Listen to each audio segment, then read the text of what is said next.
Alright, I seen a comment in my video. This does not record audio. The camera records the audio. So, this is just here because I sit in that chair, ba-bum-bum. Cleveland Browns.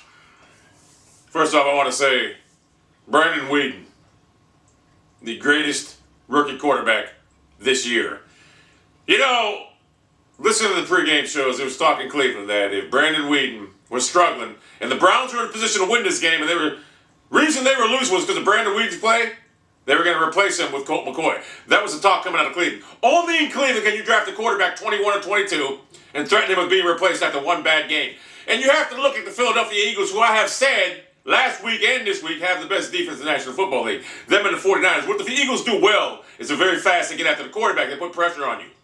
And Brandon Weeden never faced that type of pressure. For his first game ever in the National Football League, he played terrible, by all accounts. But he went up against the 7th-ranked defense yesterday and dominated. Dominated. I think it was 21 of 32 for 322 yards, 2 TDs, no interceptions. He looked like a different player. Muhammad Massaquoi, who I was down on also, it looked like to be a #1 receiver for the Cleveland Browns right now. Brandon Weeden's go-to guy. They have good chemistry. Greg Little, I'm sure you'll get everything situated. Josh Gordon needs to be incorporated in the offense more. We need to really get rid of Owen Marisak. He's horrible. He's garbage. Get rid of him. Why did you even keep Montario Hardesty? I know. I'm glad you're not playing him because the guy's horrible. But why is he even on the roster? Obongi, whatever his name is, even though he fumbled, is a better player than Montario Hardesty. So let's just cut Hardesty and Marisak. Get to the Trent Richardson. There's a reason we drafted him that high. The guy is a straight-up beast. Although his little dive in the end zone was pretty pathetic, to be honest with you. I think he was at a cross between do I do it or not. But the man is a beast at running the ball. He has a combination of power and the ability to make you miss that I've never seen. I mean, he can run you over, or he can stop on a dime and make you miss. He is a beast. He's a franchise back. There's a reason we drafted him. Overall, in a loss, you'll never see me be enthusiastic about it.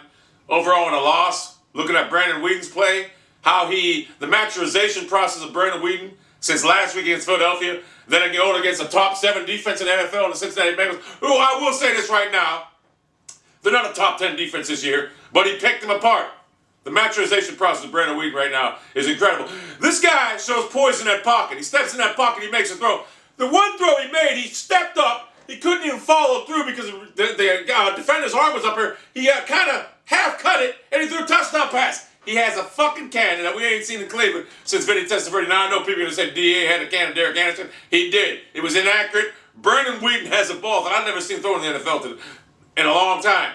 He has a certain speed on that ball. It's unbelievable.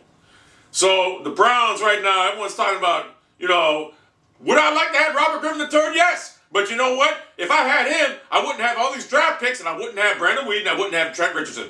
So we did the right thing. Brandon Weeden, if we get 6 years out of him, that's all we need. And plus, he's 28 going on 29. We can get 8 to 10 years out of him, and there we go. He's a pocket quarterback, got a strong arm, and he deciphers defense. After 1 week, he went against, like I said, going against the Eagles was a bad start for him, but he had to do it. If Pat Shermer played him more in the preseason, I'm sure he would have played a lot better.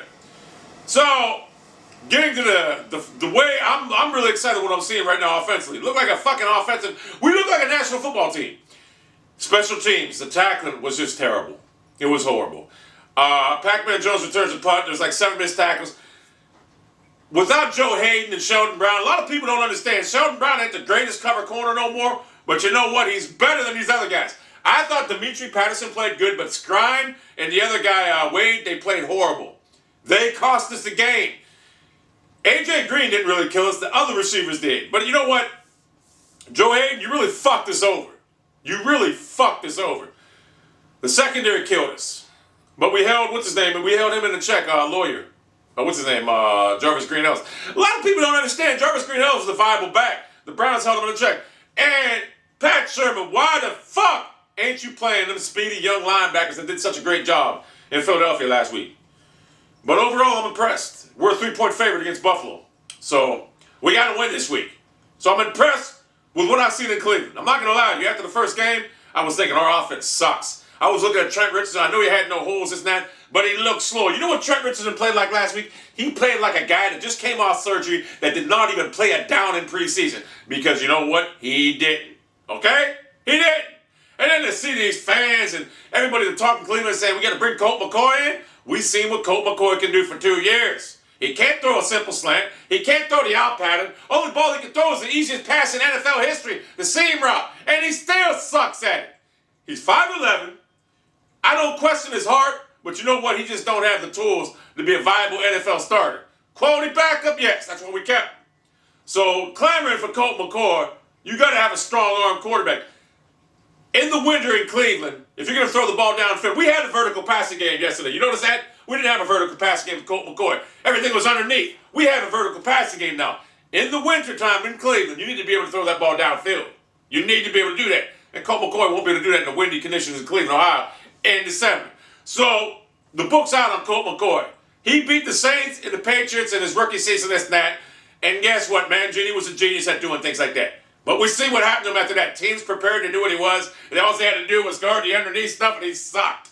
So the books, look, Call of Duty 4, a lot of people love it. Look, opening it, closing it. Books closed on this shitty game. Even though I like it, but it's not the best card ever.